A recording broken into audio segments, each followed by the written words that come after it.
बीजापुर में मुठभेड़ नहीं युद्ध हुआ है।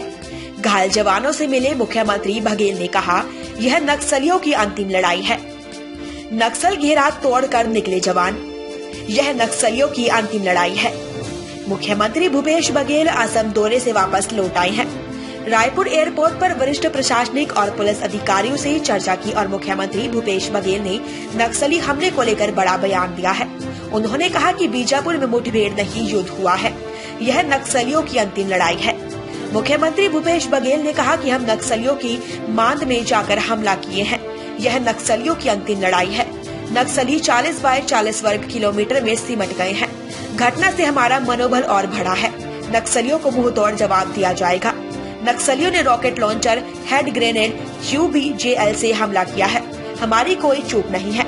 यह ऑपरेशन किसी भी हाल में नहीं रुकेगा। मुख्यमंत्री बघेल ने कहा कि हम और अधिक कैंप खोलेंगे, सड़क बनाएंगे और विकास करते रहेंगे। आपको बता दें कि मुख्यमंत्री भूपेश बघेल रामकृष्ण केयर हॉस्पिटल पहुंचे हैं, जहां जवानों से मुलाकात कर घायल जवानों का हालचाल जाना और उन्होंने घायल जवानों को बेहतर स्वास्थ्य सुविधा मुहैया कराने के साथ ही उनके शीघ्र स्वास्थ्य लाभ की कामना की।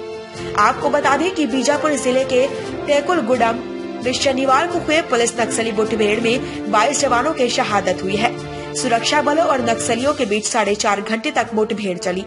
30 घायल जवानों को अस्पताल पहुंचाया गया है, जिनमें 13 का इलाज रायपुर और 18 का इलाज बीजापुर में चल रहा है। कोबरा बटालियन का एक जवान राकेश्वर मिसिंग है, जो कि जम्मू कश्मीर का है।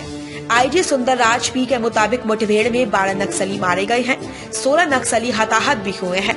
नक्सलियों ने जवानों के पास से 10 हथियार लूट कर भागे हैं, जिसमें से 7 AK-47, 2 SLR और 1 LNG शामिल है। इसके साथ ही 3 से 4 ट्रैक्टरों में नक्सलियों के शव ले जाते देखा गया है। जगरगुंडा और तर्रेम के इलाके में एक बड़ी घटना हुई। लगभग 2000 जवान ऑपरेशन पे निकले थे। 5 अलग अलग टुकड़ियों में थे।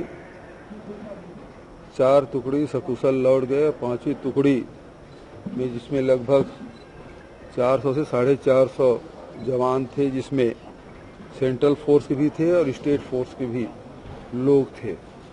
CRPF के, कोबरा के, STF के, DRG के जवान थे। संयुक्त रूप से ऑपरेशन हुआ। ये वो एरिया है जो नक्सलियों का गढ़ माना जाता है और वहाँ हमें जाके कैंप स्थापित करना था और इससे वो बहुत बखलाए हुए थे। ऐसे स्थिति में वो छुप के वार किए, लेकिन हमारे जवानों में डट के मुकाबला किया। ये मुठभेड़ नहीं हुई है, ये इसको युद्ध कह सकते हैं।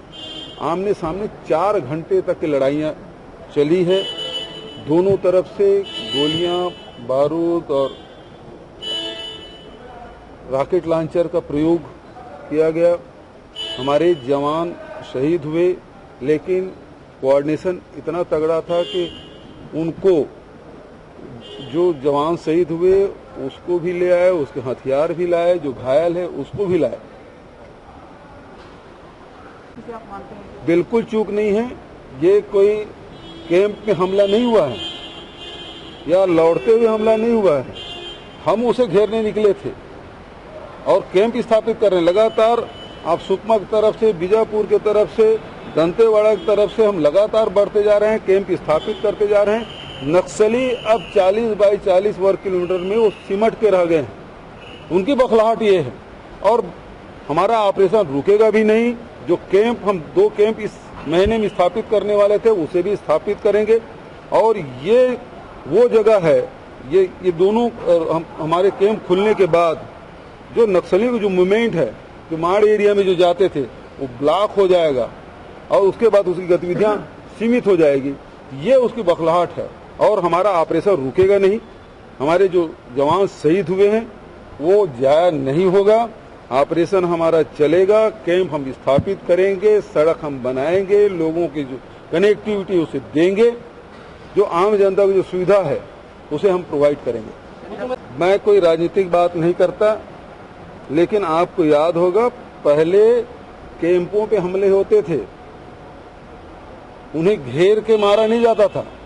आप पिछले समय मीनपा में जो घटना हुई उसमें भी नक्सलियों को भारी नुकसान हुआ था। हमारे 17 जवान शहीद हुए, लेकिन उनके भी 20-21 नक्सली 26 नक्सली मारे गए थे। इस समय भी 2-4 दिन बाद आंकड़े आ जाएंगे, उन नक्सली बड़ी तादाद में उनको क्षति हुई है। तो अब जो है वो फ्रंट में आके लड़ने की बात हो रही है, घेर के मारने की बात हो रही है। और वो हमारे चाहे सेंट्रल फोर्स हो चाहे स्टेट के फोर्स हो, वो और हमारे अधिकारी और हमारे जवान मिल के लड़ाई लड़ रहे हैं। ये आखिरी लड़ाई नक्सली लड़ रहे हैं, बहुत जल्दी यहाँ से उसका सफाया हो जाए।